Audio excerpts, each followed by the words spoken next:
고대 미술, 그리스 미술, 헬레니즘, 로마 미술. 그리스 로마 미술 A. 고대 미술은 그리스 미술을 대표로 한다.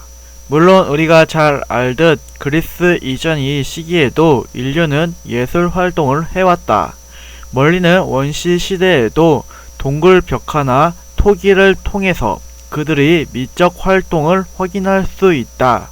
현재 우리에게 알려진 미적 활동 중에서 가장 오래된 형태는 지금으로부터 15,000년 전인 구석기 시대 동굴에서 살았던 사람들이 그리고 조각한 작품들이다. 이들의 작품은 단순한 재미를 위함일 수도 있지만 궁극적으로는 주술적인 목적이었을 것으로 생각된다. 이때의 주술적이라 함은 체계적이고 형이상학적인 종교 제의를 의미하는 것은 아니다. 그들은 미술적 형상을 통해서 현실적인 욕망을 기원했다. 다산을 기원하는 빌렌도르프의 비너스가 그 예라 하겠다. 이후 기원전 4000년경이 이집트에 이르면 예술작품은 죽음이나 영원한 삶과 같은 형이상학적인 개념을 반영하는 수단이 된다. 그들은 사람이 죽으면 그 영혼이 육체를 떠나 다른 삶을 누린다고 믿었는데, 이러한 사후가는 이집트 미술이 아름다움을 추구하는 대신 영원성을 담아내도록 이끌었다. 그래서 이집트에서 활동했던 화가들의 사명은 죽은 자의 영혼이 생활하기 위한 묘실 안의 현세를 재현하는 것이었다. 이집트의 벽화, 피라미드, 스핑크스 등이 이러한 영원성을 반영한 종교적 미술 작품이 예다. 우리가 일반적으로 예술이라 하면 떠올리는 것처럼 아름다움을 대상으로 하는 본격적인 작품은 고대 그리스에서 시작된다. 그리스인들은 원근법이나 수학적 비례를 사용하여 조화와 안정을 작품에 반영했다. 물론 그들 역시 신화의 신들을 소재로 했지만 이것은 이전의 종교적 작품과는 차이가 있다. 이집트인들이 예술 작품을 통해 궁극적으로 드러내고자 했던 것이 신의 속성으로서의 영원성이었다면, 그리스인들의 작품에 등장하는 신화적 존재들은 조화와 균형을 통해 아름다움을 드러내는 수단이었다.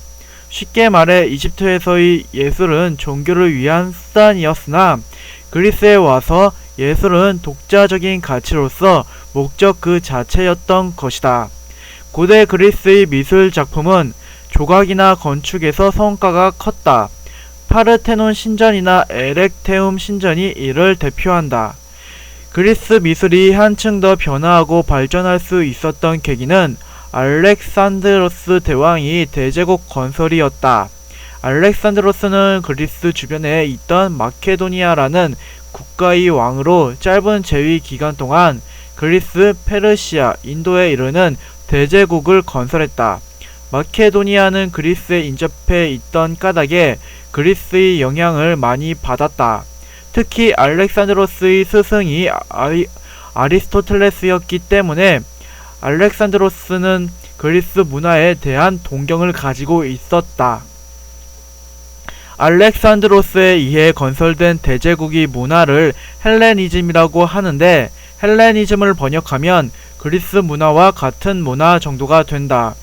이름을 통해서 알 수 있듯이 알렉산드로스는 그리스 문화에 정체성을 두고 있었다. 하지만 그의 대제국 건설로 인해 서양과 동양의 문화가 자연스럽게 혼합되었고 교류와 융합을 거쳐 새로운 미술의 형태가 만들어졌다. 이것이 헬레니즘 미술의 특징이 된다. 헬레니즘 미술은 그리스의 조화와 균형을 기반으로 할 뿐만 아니라 동양적인 특성을 반영했다.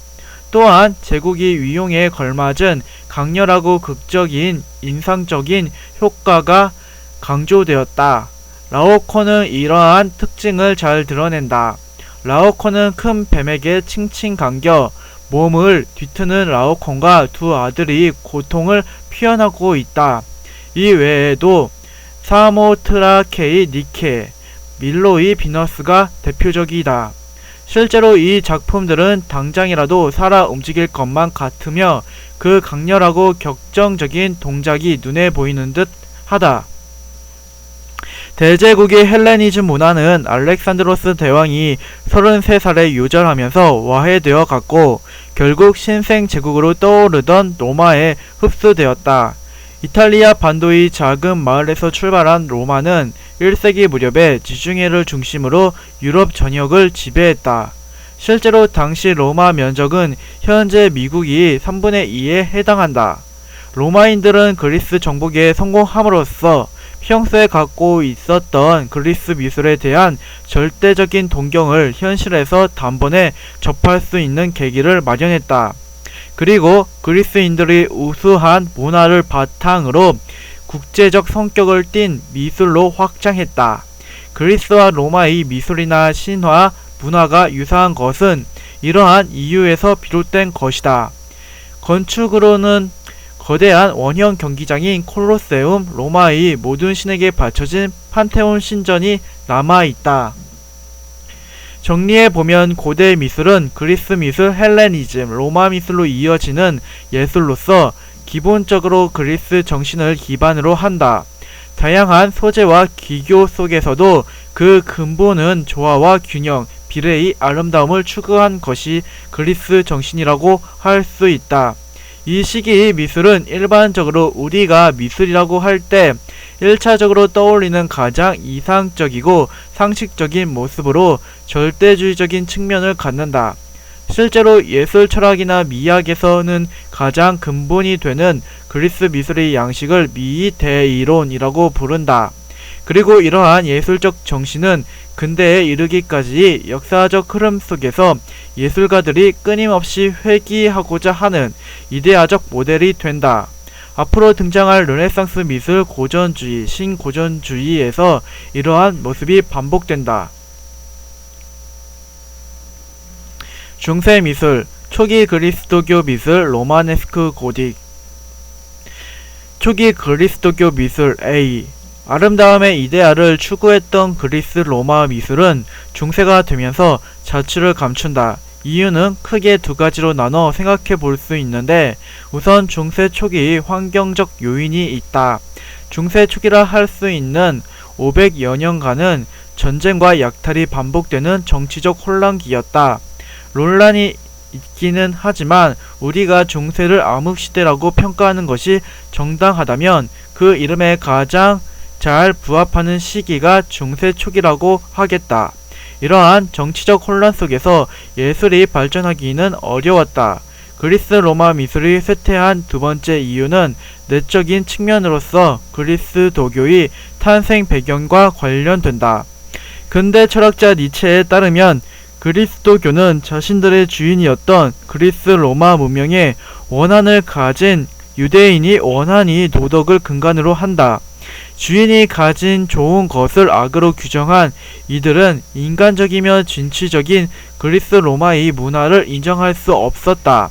이에 따라 그리스도교가 장악한 중세의 그리스 로마의 거대한 예술적 이념은 자취를 감추었다. 그리스도교의 절대적이고 배타적인 특성은 종교와 관련되지 않은 예술의 가치를 인정하지 않았다. 예술은 교리 전달의 보조 수단으로서만 인정되었다.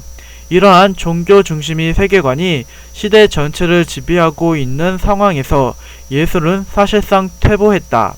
다만 중세 후기에 이르러서는 교회 건축 발전과 함께 예술이 미약하게나마 발전할 수 있었다. 이제 중세 미술을 초기 미술, 로마네스크 양식, 고딕 양식으로 구분해서 알아보고자 한다. 중세 초기의 미술은 단지 문맹자들에게 신의 섭리와 교리를 전달하기 위한 보조 수단이었다. 교회는 신, 영혼과 같은 형 이상학적 개념들을 시각적인 이미지로 바꾸는 데에 미술의 역할이 있다고 생각했다. 당시 미술가들 역시 자신의 재능은 신으로부터 부여받은 것이므로 당연히 신에게 바쳐져야 한다고 믿었기에 이 시기의 작품들은 대부분 익명으로 제작되었다. 초기 그리스도교인들이 지하묘지이자 로마 제국이 박해시대의 피난을 겸한 예배 장소로 사용되었던 카타콤베의 벽면에는 이 당시의 그림들이 남아있다. 다만 이 그림들은 그리스 미술과 비교하기 민망할 정도로 유치한 면이 있다. 앞서 이야기한 대로 중세 초기의 그림은 예술 자체가 목적이 아니라 교리 전달의 수단이었기 때문이다. 위 벽화에서 가운데 예수 그리스도가 왼손에는 생선을, 오른손에는 빵을 들고 있다. 이것은 보리떡 5개와 물고기 2마리로 5,000명을 배불리 먹였다는 오병이어의 기적을 담고 있다. 초기 그리스도교 미술에서 더 이상 과거 그리스의 화려한 미적 성취를 찾아보긴 힘들다. 다만 카타콤베의 벽화는 기독교 역사에서 중요한 가치를 지닌다. 11세기 후반에 이르러서 그리스도교가 유럽 전역을 장악하자 거대한 교회 건축이 빈번해지고 이에 따라 건축술과 예술도 함께 발전한다. 당시 건축과 미술 양식을 로마네스크라고 한다. 로마네스크는 번역하자면 로마풍 정도가 된다. 유럽에서의 교회 승리를 상징하는 로마네스크는 웅장한 교회 건축을 위해 고대 로마의 건축 양식을 도입하면서 이름 붙여졌다. 단단하고 육중한 모습이 석조 건물인데 멀리 떨어져서 봐도 묵직하고 하나의 성처럼 보인다. 특히 가장 높은 탑이 지붕이 둥글게 돔형을 이루고 있는 게 특징인데 이는 동방과의 잦은 전쟁으로 이들의 문화에 영향을 받은 까닭이다. 이후 등장하는 고딕 양식이 벽이 두께를 줄이고 높은 첨탑을 만드는 것과 확연한 차이를 보인다. 대표적인 로마네스크 건축물로는 이탈리아의 피사에 있는 피사 대성당이 있다. 쓰러질 듯한 피사의 사탑으로 유명하다. 로마네스크가 이렇게 두껍고 육중한 모습을 띠게 된 데에는 종교 해석적인 측면과 기술적인 측면에서의 이유가 있다. 우선 종교적으로 볼 때 당시 교회는 지상에 만든 신이 공간이라는 의미를 가졌다. 교회라는 공간은 신이 실제로 내재할 수 있는 곳으로 악한 세계로부터 종교적 이념을 보호하는 전투적 공간이었다. 그런 까닭에 건축은 성과 같은 모습을 하였다. 다음으로 건축상의 이유도 있었다. 아직 건축 공법상으로 충분히 발전하지 않았던 까닭에 건물을 높게 올리기 위해서는 그 무게를 지탱할 기둥과 벽도 함께 두꺼워질 수밖에 없었다. 두꺼운 벽 때문에 창은 좁고 작게 낼 수밖에 없었고 결과적으로 실내는 어둡고 차분한 느낌을 자아냈다. 이 당시에 교회를 다니는 사람이었다면 신은 근엄하고 무거운 존재라고 생각했을 것이다. 11에서 12세기 200여 년 동안에 로마네스크 양식이 유행했다면 이후 200년간은 고딕 양식이 유행했다. 고딕은 건축술 발전과 함께 등장했다. 천장이나 건물이 무게를 지탱하는 기둥과 골격에 대한 기술이 발전하면서 벽이 두께는 얇아졌고 높고 아찔한 첨탑들이 들어섰다. 그래서 건물은 한결 가벼워 보인다. 벽이 얇아지면서 큰 창문을 낼 수 있게 되었고 창을 막은 유리에 장식을 하는 스테인글라스가 크고 화려해지기 시작했다. 고딕 양식의 이러한 구조적 특성은 실내에 들어선 사람에게 로마네스크 건축과는 상반된 분위기를 풍겼다. 가느다란 석재 기둥으로 내부 공간은 넓고 높고 넓어졌으며 정면에는 거대한 스테인 글라스에서 오색 찬란한 빛이 쏟아져 들어왔다. 이런 교회를 다니는 사람들은 천국에 대한 동경과 신의 영광에 대한 감정이 고향을 경험했을 것이다. 고딕 양식을 대표하는 건축물은 파리의 샤르트르 대성당이나 노트르담 대성당이 있고 한국의 명동성당이 고딕 양식을 따르고 있다. 중세 미술을 종합해보면 이 당시의 미술은 내용적으로는 신과 교회에 종속되고 형식적으로는 교회 건축이 발전과 함께 한다고 할 수 있다. 예술의 독자적인 가치는 인정되지 않았고 신의 영광과 권위를 드러내거나 교회의 교리를 전달하는 수단으로 예술이 사용되었다. 다만 초기 그리스도교 미술을 지나서 로마네스크 양식과 고딕 양식을 거치면서 미적인 요소가 반영되고 확장되었다.